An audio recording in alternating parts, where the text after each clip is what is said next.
हुए, account opening formality सारी खत्म हो गई है, दैट बीन सब्स्टिट्यूटेड। आप जाएं, कोई इंट्रोडक्शन की जरूरत नहीं है, खलील साहब का आईडी कार्ड होगा, फॉर नादिर चेक हो जाएगा, दैट्स ऑल। मैं आपको एक और भी बता दूं, वैसे बिलाल साहब यहाँ मैं एक पॉइंट अर्ज कर दूं, जो मतलब ज़ाती तजर्बा है, मैंने भी वही कारोबार किया है बैंकिंग का, कि जहाँ इस किस्म की सिचुएशन हो कि आपकी जो कस्टमर पॉपुलेशन है उसमें मेजॉरिटी अनपढ़ लोगों की है और आप उनको लेंड करने जा रहे हैं, वहाँ एक खतरा ये होता है कि एक क्लास पैदा हो जाती है जो कहलाते हैं mediators between the borrower and the bank. Benefit लेते हैं। उन इस क्लास को जनरेट नहीं होने देना चाहिए, और इसके लिए सबसे बेहतर तरीका ये होगा कि सिंधी जुबान में, बड़ी सलीस हिंदी में आप वो बुकलेट छाप दें जिसमें कि सारा एक्सप्लेन किया जाए कि भाई अकाउंट खुलता कैसे है, डॉक्यूमेंटेशन की क्या रिक्वायरमेंट है, कोलैटरलाइजेशन की क्या रिक्वायरमेंट है।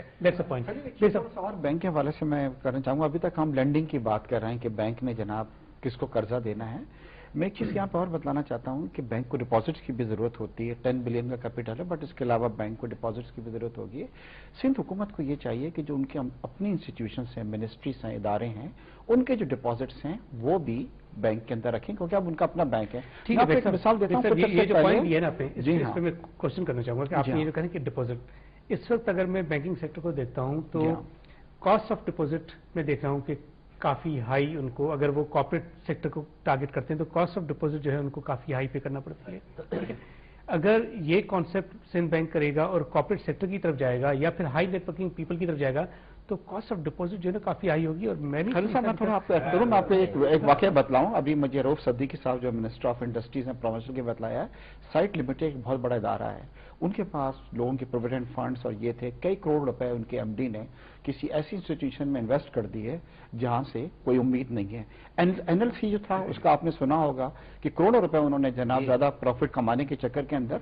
तो ज्यादा इंपॉर्टेंट थिंग ये नहीं है कि हमें कहां से प्रॉफिट ज्यादा हो रहा है, ये इंटरेस्ट मिल रहा है, अगर हमारा प्रिंसिपल अमाउंट जो है वो सेफ रहता है और एक प्रोविंस का जब अपना बैंक है। और ये चीजें बहुत कॉमन हो रही हैं प्रोविंशियल लेवल पे भी और पूरे पाकिस्तान के लेवल पे भी, कि डिपॉजिट्स जो हैं वो अपनी पसंद की जगहों पे रखा जाता है, उनमें कुछ लोगों को कमीशन से मिलते हैं। बैंक को क्या आपके ख्याल में जो पब्लिक सेक्टर ऑर्गेनाइजेशन से उनको ज्यादा फोकस करके वहां से डिपॉजिट जनरेट करनी चाहिए? सर देखिए, डिपॉजिट्स के लिए तो हर जगह से आपको करना होगा, ऑफ कोर्स प्राइवेट सेक्टर्स को भी लेना पड़ेगा, मगर हम इस वक्त बात कर रहे हैं कि जो डिपॉजिट्स हैं गवर्नमेंट ऑफ सिंध के जो होते हैं, इंस्टीट्यूशंस के होते हैं, साइड लिमिटेड में आपको बता रहा हूं, मेरी इंडस्ट्री करोड़ों रुपए उनके पास पड़े हुए हैं, 1 अरब रुपए करीब है। उन्होंने क्या किया कि गलत जगह पे उनके एमडी ने इन्वेस्ट कर दिया, पैसे चले गए मतलब।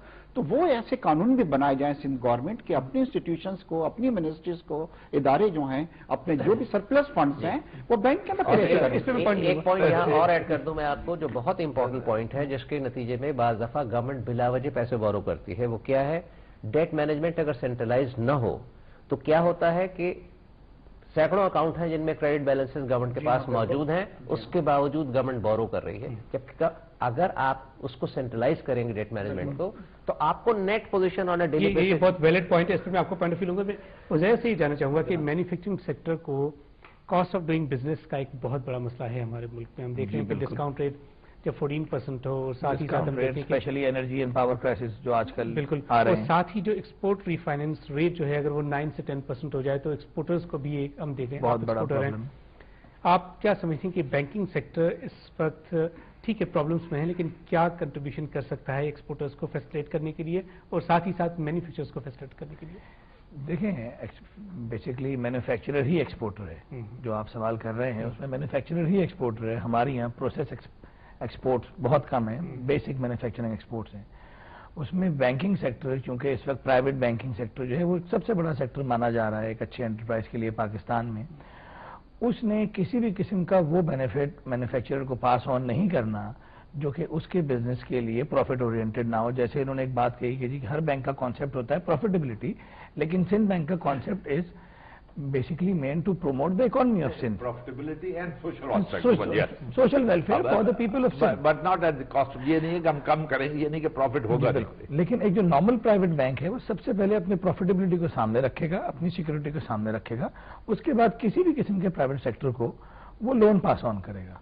उसमें मैक्सिमम ये किया जा सकता है प्राइवेट सेक्टर के साथ कि एक्सपोर्ट रीफाइनेंस के लिए जो बेस्ट रेट इंट्रोड्यूस हो सकता है जिसमें एक्सपोर्टर के लिए कॉस्ट ऑफ जो फंडिंग है वो कम से कम हो, ताकि जितनी उसकी एक्सपोर्ट हो। इस वक्त जो 10% एक्सपोर्ट रेट है, एक्सपोर्ट फाइनेंस रेट है, और साथ ही साथ बैंक्स भी अपना मार्जिन कोई 1% रखेंगे, 1% ज्यादा नहीं है शायद, 1% रखेंगे। तो ये अगर 11% हो जाता है, आपके ख्याल में ये फिजिबल बिल्कुल नहीं है?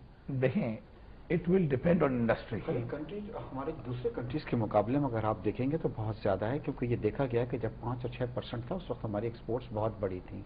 अब क्यों इसमें इजाफा हो रहा है, नॉट ओनली रीफाइनेंसिंग के अंदर बल्कि इंटरेस्ट रेट में जो इजाफा हो रहा है, हमारी एक्सपोर्ट देखें 20 बिलियन ज्यादा से नहीं जा रही हैं, तो बड़ी जरूरत है। और यहाँ पे मेरी ये नहीं समझ में आ रहा कि जब हम छोटे काश्तकारों को और छोटे माइक्रो लेवल के ऊपर देंगे और स्मॉल मीडियम, वो 16-17% इंटरेस्ट नहीं पे कर पाएंगे। तो जरूरी है उसके लिए कि बैंक अपना प्रॉफिट कम जैसे उन्होंने कहा करें, मगर इंटरेस्ट रेट के अंदर भी उनको थोड़ा सा कंसेशन देना पड़ेगा। एनालिस्ट से बात कर रहा था तो उन्होंने मुझे कहा कि देखिए, अगर ये डिस्काउंट रेट तकरीबन सिंगल डिजिट में आ जाए, 9% तक आ जाए, और एक्सपोर्ट रिफाइनेंस रेट भी 7-8% तक आ जाए, तो फिस्कल डेफिसिट के मसाइल आपके हल हो सकते हैं, बिल्कुल एम्प्लॉयमेंट जनरेट हो सकती है, और आपके जो रिजर्व्स डिप्लीट हो रहे हैं ना, वो भी बढ़ सकते हैं। प्रॉब्लम ये आ रही है कि इन्फ्लेशन के नाम के ऊपर स्टेट बैंक क्या कर रहा है कि कंटिन्यूसली डिस्काउंट रेट्स अपने बढ़ाता जा रहा है, मगर उससे कोई फर्क नहीं पड़ा हमारा, कोई फर्क पड़ा? आप देख रहे हैं हमारा इन्फ्लेशन जो है 15-16% पे चला गया है, मतलब। तो हमें सबसे बड़ी जो प्रॉब्लम आ रही है इस वक्त इंटरेस्ट रेट से आ रही है, जो हमारी मैन्युफैक्चरिंग नहीं बढ़ रही है, एक्सपोर्ट नहीं बढ़ रही है,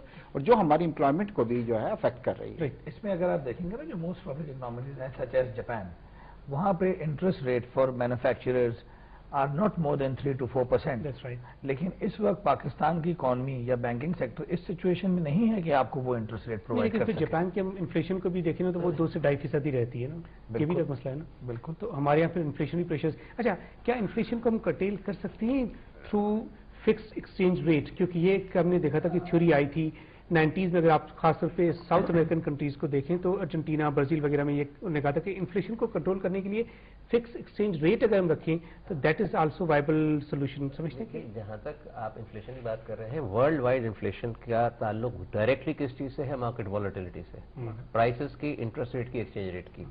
लेकिन चूंकि एक तस्वुर ये बन गया है कि साहब खुदा न खास्ता अगर आपने फिक्स रेट की बात कर दी तो foreign free enterprise system collapse हो जाएगा। एक बहरहाल वो कुछ दिनों और लगेंगे अमेरिका को ये रियलाइज करते करते कि भाई वो वाला फॉर्मूला सही था जो 1971 से 73 तक अप्लाई किया गया था, जिसमें foreign exchange rates for allowed to fluctuate within a band 2.5% plus minus का, और उसके अंदर रखना था उसको, वरना सेंट्रल बैंक्स कंबाइन करके सपोर्ट करते थे उसको बैक टू द रेंज।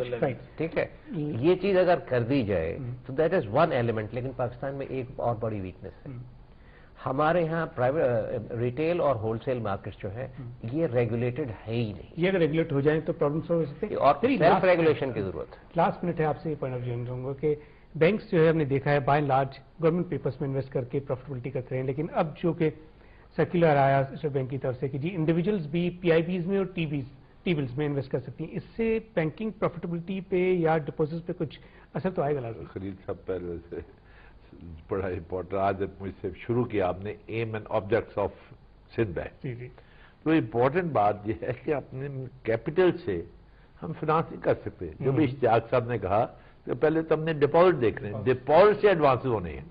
और एक ख्याल रखिएगा, स्टेट बैंक की रिक्वायरमेंट है और इंटरनेशनल प्रैक्टिस है कि अगर 100 रुपये आपके पास डिपॉजिट है, you can not advance more than 60%। तो इश्तियाक साहब ने ये कहा। नंबर 2 उन्होंने कहा कि हाँ, हर पंजाब गवर्नमेंट, फ्रंटियर गवर्नमेंट, जो सिंध गवर्नमेंट का हक बनता है कि जो अपने पास मजीद बात करेंगे, वक्त खत्म हो गया हमारे प्रोग्राम आपने इतना थोड़ा वक्त इकोनॉमी के हवाले से और सिंध बैंक की एस्टेब्लिशमेंट के हवाले से पाकिस्तान की इकोनॉमी को वाइब्रेट करने के लिए जो इकदाम करने की जरूरत है, उनमें एक तो इन्फ्लेशन को कंट्रोल किया जाए और खासकर डिस्काउंट रेट को कम किया जाए, और सिंध बैंक की वजह से सिंध की जो इकोनॉमी है उसमें काफ़ी ज़्यादा हेल्प मिलेगी। शुक्रिया अदा करना चाहूँगा अपने मेहमानों का, बिलाल साहब बहुत शुक्रिया तशरीफ लाए, शाहिद साहब थैंक यू सो मच, फिर साहब बहुत शुक्रिया, हुज़ैफ थैंक यू सो मच।